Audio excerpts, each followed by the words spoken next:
नमस्कार दोस्तों, स्वागत है आज के हमारे भजन सम्राट पूरण जी गुर्जर। जो अभी हाल ही के टाइम में जितने भी राजस्थान के सिंगर हैं उनमें से पूरण जी का फेवरेट सिंगर पूरण जी एक नाइट का कितना चार्ज करते हैं? नरेश जी प्रजापति। हाँ, तो हाल ही में आपका एक गाना रिलीज हुआ था, काली गाड़ी लानी। बिल्कुल। तो उस पे वायरल भी काफी हुआ और विवाद भी काफी हुआ। उसको आप किस डीजे में गणु लव सॉन्ग में गणु तो राजू जी बताइए कि आपकी म्यूजिक की शुरुआत कब और कहाँ से हुई? नमस्कार दोस्तों, स्वागत है आज के हमारे नए वीडियो में। आज के हमारे मेहमान है भजन सम्राट पूरण जी गुर्जर, जो कि स्वयं ही लिखते हैं, तो स्वयं ही म्यूजिक कंपोजिंग सब खुद ही करते हैं। तो आइए मिलाते हम भाई साहब पूरण जी गुर्जर से। जय श्री राम। जय श्री राम। हाँ, तो भाई साहब हमें बताइए कि आपकी म्यूजिक की शुरुआत कब और कहाँ से? देखिए सर, गाने में तो मैं 16-17 साल से गा रहा हूँ, लेकिन फाइनली जो मेरे को जो रिजल्ट मिला है अभी 1.5-2 सालों में मिला है। तो सावरिया सेठ की बहुत ही विशेष कृपा रही है। और अधिकतर मेरे जितने भी भजन आते हैं सारे सावरिया सेठ के आते हैं, भगवान माता जी के देव जी के यही सॉन्ग आते हैं। तो क्या आप लिखते भी स्वयं हैं या फिर किसी की कंपोजिंग या लिखते हाँ, हैं मैं ऐसे? खुद लिखता हूँ, खुद कंपोजिंग करता हूँ, और उसमें कैसे क्या करना है, कौन सा म्यूजिक, कौन सी ट्रैक, ये सब सिस्टम मेरा मैं खुद ही मेंटेन करता हूँ। खुद ही अपने हिसाब से उसको गाता हूँ। तो हाल ही में आपका एक गाना रिलीज हुआ था, काली गाड़ी लानी। बिल्कुल। तो उस पे वायरल भी काफी हुआ और विवाद भी काफी हुआ। उसको आप किस वे में लेते? मैं तो यही देखो, ये तो हर आदमी की अलग अलग सोच होती है और अलग अलग थिंकिंग होती है। मेरा कोई ऐसा उद्देश्य भी नहीं था कि भी किसी की आत्मा को ठेस पहुंचे, लेकिन क्या है कि कोई कुछ लोग ऐसे होते हैं गिराने वाले। सभी की जिंदगी में है, आपकी जिंदगी में देख लो, किसी और की जिंदगी में देख लो, तो सेम वैसा ही मेरे साथ हुआ है। तो चलो ठीक है, जो हुआ जो अच्छा हुआ है। फिर भी सांवरिया सेठ की बहुत अच्छी कृपा रही है, तो उन्हीं के आशीर्वाद से आज मैं आप लोगों के बीच में हूँ। कैसा लगता है जब एक गाना इतना ऊपर चला जाता है फिर उसको वहां से डिलीट करवा दिया जाता है और उन्हीं लोगों के द्वारा वहां पर एक डांस कराया जाता है, एक महिला के द्वारा। तो ऐसा डांस जो कि हमें वल्गरिटी में आता है, तो आपको कैसा लगता है कि वो गाना तो डिलीट करवा दिया था, वही लोग फिर वैसा डांस करवाते हैं, तो उनको आप कुछ कहना चाहोगे? हाँ, मेरा तो यही कहना है कि देखो, अगर एक गाने में आप इतनी कमी ढूंढ सकते हो, छोटी सी कमी की वजह से आप इतना ऑब्जेक्शन उठा के उस गाने को बंद करवाने की कोशिश कर सकते हो, एफआईआर कर सकते हो। बहुत सारे कलाकारों पे एफआईआर की है।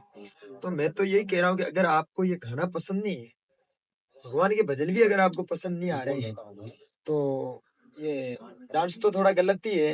हमारे सामने जब वो डांसर नृत्य करते हैं, अश्लील डांस मंच पे होता है, तो सामने हमारी बहन बेटी भी बैठी होती है, हमारे परिवार के सारे बैठ के हम उनको देखते हैं।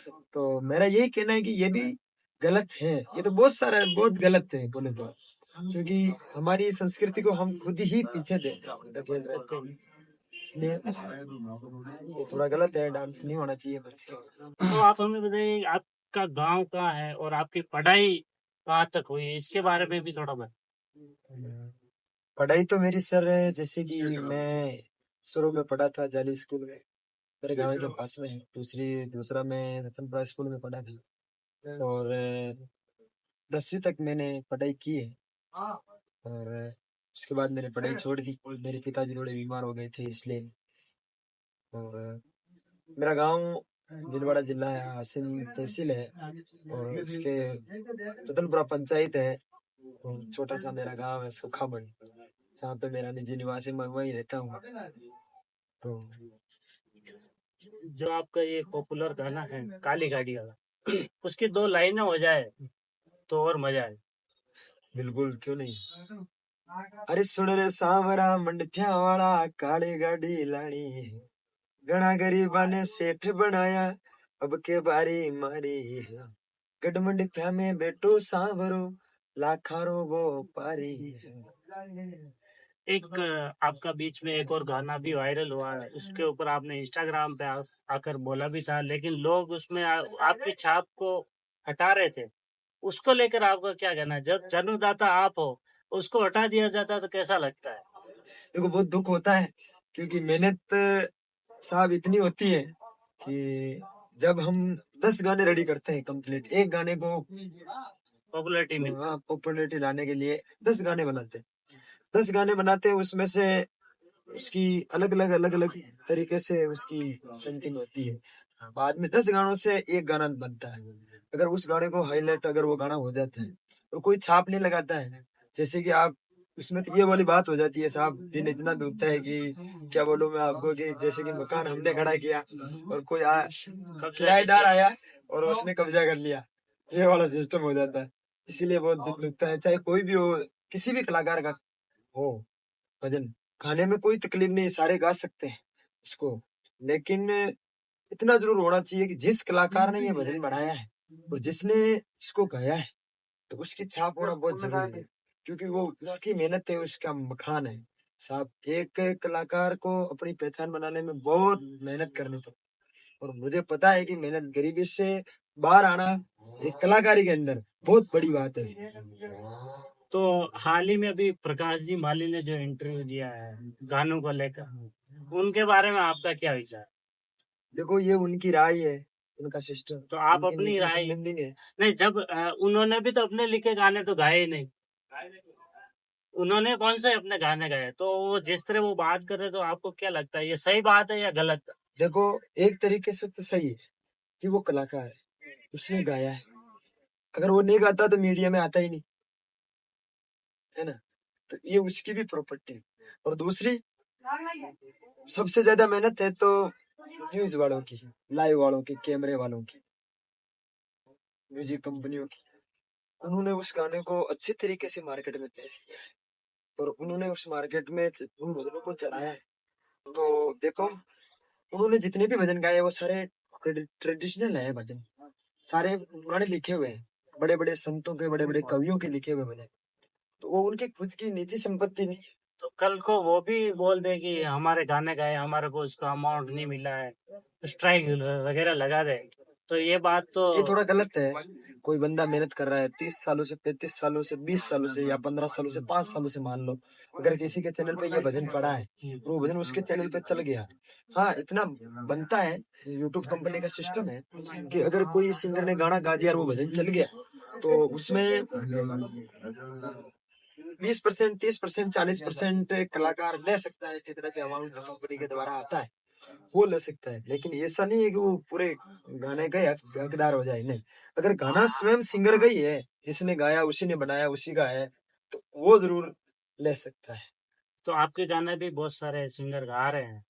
अभी एक सिंगर है जो उस गाने, ये काली गाड़ी के गाने की वजह से ही फेमस हुए हैं, तो फिर आप भी स्ट्राइक लगा सकते हो ऐसे तो? बिल्कुल लगा सकता हूँ, तो मैंने बीच में लगाई भी थी स्ट्राइक। लेकिन मैं क्या है कि मेरे शुरू का जो गाना है उसी पे मैंने स्ट्राइक लगा के छोड़ दिया। अब जितने भी कलाकार गाएंगे वो छाप जरूर लगाएंगे, मैंने सिर्फ इतना पाने के लिए किया था।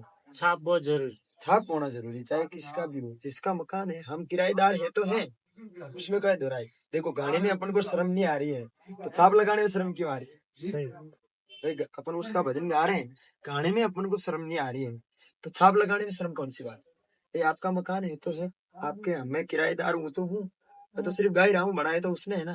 वो मैंने लगाई भी थी स्ट्राइक है, लेकिन वापस हटा दी, क्योंकि जो मेरे को चाहिए था, मेरी छाप, मेरा नाम, वो मुझे मिला है। और सभी कलाकार ने बहुत प्यार भी दिया है, जितने भी गाते हैं सारी मेरे छाप लगाते हैं, बोलते भी है कि भी ये गाना पूरन जी का है।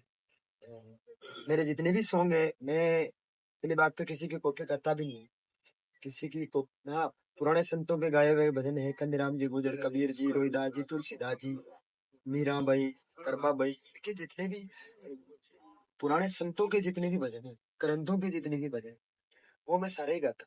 लेकिन हाँ, नया अगर ट्रेंडिंग कोई भजन मार्केट में चल रहा है किसी सिंगर का, तो वो मैं कॉपी करने की कोशिश नहीं करता और कभी गाता भी नहीं, क्योंकि वो उनकी मेहनत है, इनका फल उन्हीं को मिलना चाहिए, है ना।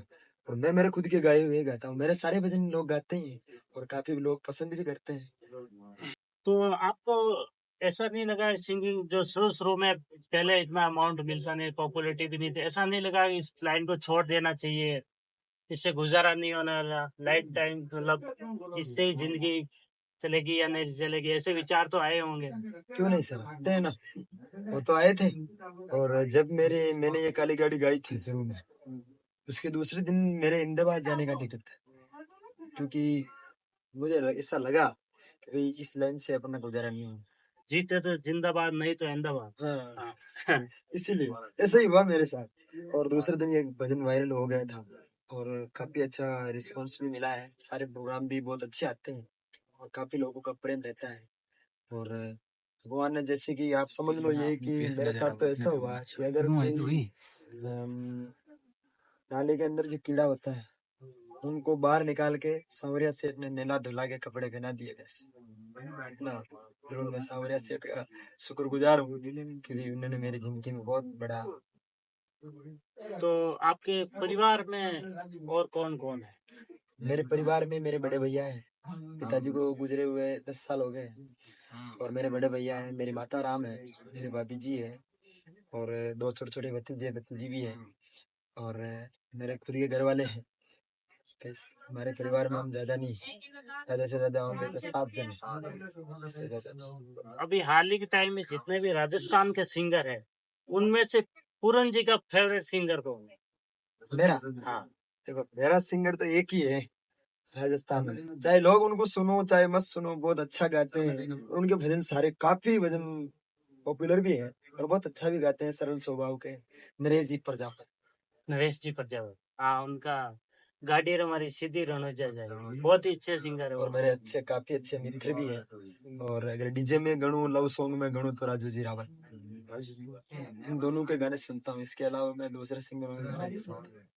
तो आप हमें सारे बहुत अच्छा गाते हैं, लेकिन अलग अलग पसंद होती है सभी, सबकी अपनी अपनी। तो हमें बताइए, पूरन जी एक नाइट का कितना चार्ज करते हैं? क्या मेरा? हमें बताना चाहे तो? अरे यार सर, वो देखो निजी मामला है, पर्सनल चीज है, तो किसी को बताने के लायक। मैं मुझे आपका यूट्यूब पे पर्सनली चैनल है?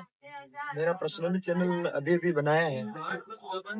तो हमें बताइए, यूट्यूब से आपकी अर्निंग कितनी है? जितने भी सवाल आते हैं लोगों के, तो उस बारे में आप यूट्यूब पे तो देखो, मैं तो अभी आया हूँ मार्केट में, इसमें तो अर्निंग तो क्या है कि भगवान दे रहा है, वहाँ हो जाती है, गुजारा हो रहा है, नहीं हो ज्यादा नहीं है। अपने यूट्यूब चैनल का नाम भी बता दीजिए ताकि लोग उस पर जाकर देख सकें। मेरे लाइव के अगर प्रोग्राम के जो भजन जितने भी आते हैं सारे कॉमन लाइव HD, हमारे देवीलाल जी बैठे हैं ये हमारे साथ में, इनके चैनल पे आता है। और अगर मेरा पर्सनली स्टूडियो के भजनों के ऊपर लाइव, तो एक तो अभी आया था एक मनु भजन HD, और अब मेरे खुद के चैनल पे आएंगे पूर्ण गुजर ऑफिशियल। बहुत बहुत धन्यवाद आपका कि आपने हमें समय दिया। तो आप हमारे सुनने वालों को क्या कहना चाहोगे हमारे चैनल के माध्यम से? देखिए हमारे भैया का व्यवहार बहुत अच्छा है और बिल्कुल इनको सपोर्ट करे, लाइक करे, कमेंट करे। और इनसे मिलकर बहुत अच्छा लगा मेरे को भी। और सभी गौ माता की सेवा करते रहे, गौ सेवा में लगे रहे, कुछ ना कुछ गौ माता के लिए देते रहे बिल्कुल। और मेरे से अगर कोई ज़रूरत हो तो बिल्कुल ज़रूर फ़ोन करना। मेरे जितनी मेरी औकात है मैं उतनी आपको सहायता करने की कोशिश करूँगा। तो आप सभी आनंद के साथ में इसको पॉडकास्ट को देखना है और ज़्यादा से ज़्यादा लाइक करना और कमेंट में ज़रूर बताना कि भाई कैसा लगा और कैसा रहा। जय सांवरा सेठ। जय श्री राम।